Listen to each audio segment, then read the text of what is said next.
Dear student, good morning. How are you children? I hope fit and fine. Welcome to our today's class of divine public school. तो बच्चों, आज हमारा ये chapter ख़त्म हो जाएगा। इसकी जो थोड़ी सी एक्सरसाइज बची है, जो थोड़ा सा अभ्यास बचा है, वो आज हम इस वीडियो में आपको समझा देंगे। वह तो इसके लिए आप अपनी बुक ओपन करेंगे और पेंसिल इरेजर साथ में रखेंगे। अपनी बुक में आप पेज नंबर 38 ओपन करके रखेंगे और हमारा पार्ट 5 जीवन एक झरना। आपको ये कविता कैसी लगी, अच्छी लगी, आपने लर्न करी कि नहीं करी, आप सब मुझे बताएंगे। और आपने ये कविता लर्न करनी है विद एक्शन से।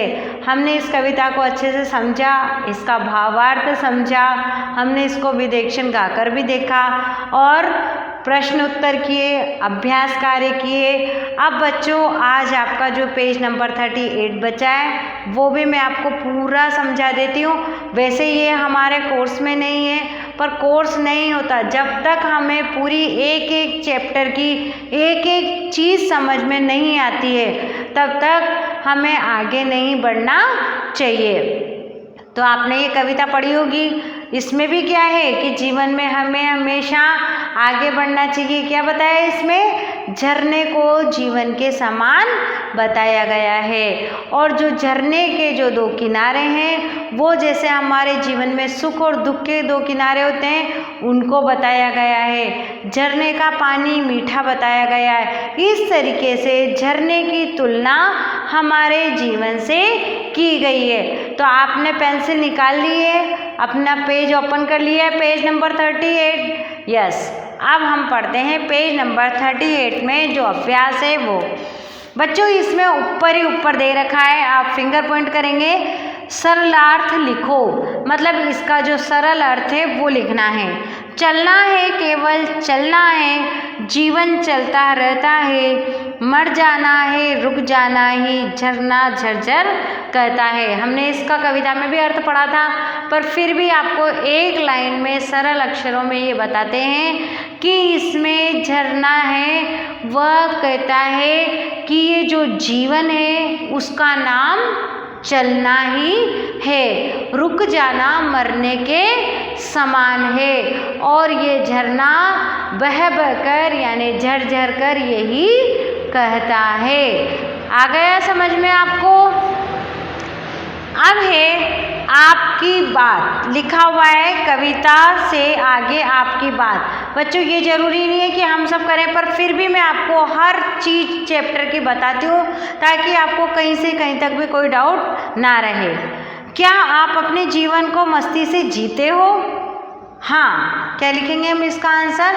हाँ, हम अपने जीवन को मस्ती से जीते हैं। दूसरा है, क्या जीवन के लिए झरने का उदाहरण ठीक है? हाँ, जीवन के लिए झरने का उदाहरण बिल्कुल ठीक है, क्योंकि जिस तरीके से झरना बहता है उसी तरीके से हमारा जीवन भी आगे निरंतर बढ़ता ही रहता है। बच्चों, ये आपको सिर्फ समझने हैं और आपको कहीं किसी कॉपी में नहीं लिखना है, कहीं कोई नोटबुक में काम नहीं करना है।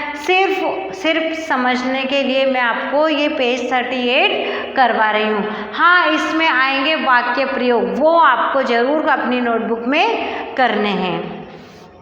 अब आती है बात भाषा की। भाषा की बात इसमें पढ़िए, आप फिंगर पॉइंट करिए। यौवन भाववाचक संज्ञा है। भाववाचक संज्ञा है यौवन। इससे क्या पता चल रहा है? भाव से भावना का भाव पता चल रहा है कि ये यौवन है। अन्य भाववाचक संज्ञा देखो। अब इसमें बुढ़ापा, बचपन, ये भी क्या है? भाववाचक संज्ञा है। आपने जब संज्ञा पढ़ी होगी तो उसमें भाववाचक संज्ञा भी आई होगी, जिससे पता चलता है कि ये भाव है। जैसे बुढ़ापा, बचपन, यौवन, जवानी, इस तरीके से। ऐसे दो उदाहरण देंगे। तो हम आपको दो उदाहरण और दे रहे हैं, आप पेंसिल से लिख लो। सुंदरता, ये भी भाववाचक संज्ञा है, इससे पता चलता है कि ये सुंदर है। बुराई, अच्छाई, तो आप इसमें ये दो उदाहरण दे रखे, सुंदरता और बुराई। तो इन दोनों को आप अपनी पेंसिल से इसके आगे क्या करेंगे, लिखेंगे। अब आते हैं बच्चों क्वेश्चन नंबर 2 पे, तुक मिलाते वाले शब्द। तुक का मतलब होता है जैसे कोई भी शब्द है उसका लास्ट शब्द जो होता है, जैसे कि रहता, तो मैं इसके सामने वैसे ही शब्द लिखूंगी कि पीछे मेरे भी ता आए और अर्थ निकले। जैसे कहता, आपको ये पेंसिल से बुक में करना है, पेज नंबर 38 में। आगे, इसके आगे लिखेंगे जागे।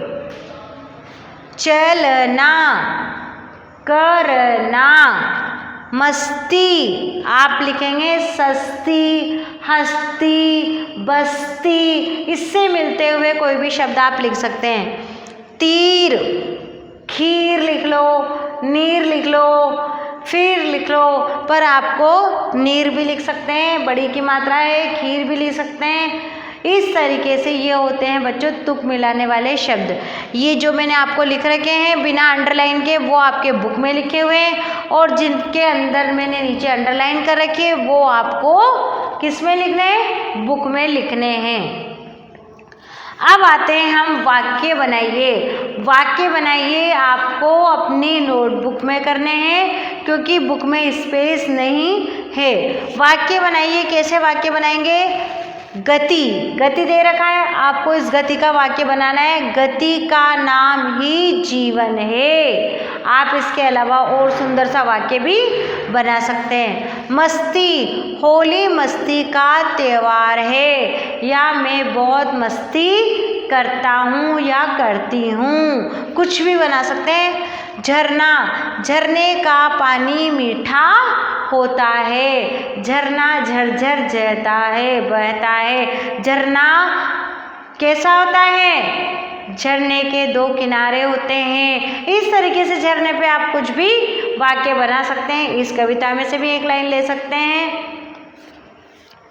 झरना वाला हो गया। अब देखते हैं चलना। चलना स्वास्थ्य के लिए चाहिए, स्वास्थ्य के लिए चलना चाहिए, या चलना क्या और भी लिख सकते हैं कि वह तेज गति से चलता है, या आपको परफेक्ट वाक्य लिखना है तो चलना शब्द आना चाहिए। तो चलना स्वास्थ्य के लिए सही रहता है, या स्वास्थ्य के लिए चलना चाहिए। तो बच्चों ये आप वाक्य आप अपनी कॉपी में कर सकते हैं। अगर आप चाहें तो ये तुक वाले शब्द आप बुक में करेंगे, ये भी आप बुक में करेंगे। अब आपको मैंने जो सरलार्थ समझाया है वो था कि जीवन चलने का नाम है, रुक जाना मृत्यु है, झरना यही सीख देता है। बच्चों ये सिर्फ समझाने के लिए बोर्ड पे लिखती हूँ मैं, आपको ज़रूरी नहीं है कि जो सारे बोर्ड पे लिखे हैं वो आपको अपनी नोटबुक में करने हैं। क्वेश्चन आंसर हम जरूर अपनी कॉपी में करते हैं, वरना अपनी बुक में शब्दार्थ और सारे शब्द रहते हैं, फिल इन द ब्लैंक्स वगैरह रहते हैं, तो इसीलिए आप एक्सरसाइज अपनी बुक में ही करेंगे। लास्ट में आपके क्वेश्चन देखो आप, क्रियात्मक गतिविधि। क्रियात्मक गतिविधि है मैं झरना हूँ पर अनुच्छेद लिखिए। अब अनुच्छेद क्या होता है, झरने पर आप कोई से भी झरने को लेकर उस पर 4 या 5 वाक्य या लाइनें लिखिए। जैसे कि आप किसी झरने को देखेंगे, उस झरने का आपको नाम याद नहीं है तो उसको नाम, जैसे आप नाम लेते हैं एक केम्प्टी फॉल। केम्प्टी फॉल एक झरना है जो मसूरी में है, तो अब आप इसका नाम लेके लिख सकते हैं मेरा नाम केम्प्टी फॉल है। केम्प्टी फॉल कौन है, झरना। मेरा नाम केम्प्टी फॉल है, मेरा पानी मीठा है, मैं दिखने में बहुत सुंदर हूँ, मुझे बच्चे देखकर खुश होते हैं और मैं मसूरी में हूँ। इस तरीके से आप कोई भी झरने का नाम लेके लिख सकते हैं। तो आपका बच्चों ये सारा चैप्टर ख़त्म हो गया। पूरा चैप्टर आपको अच्छे से समझाया है। अब आप इसका दोहरान करेंगे, इसके बाद हम नेक्स्ट वीडियो में नया चैप्टर शुरू करेंगे। तो जब तक आप दोहरान करें, थैंक यू।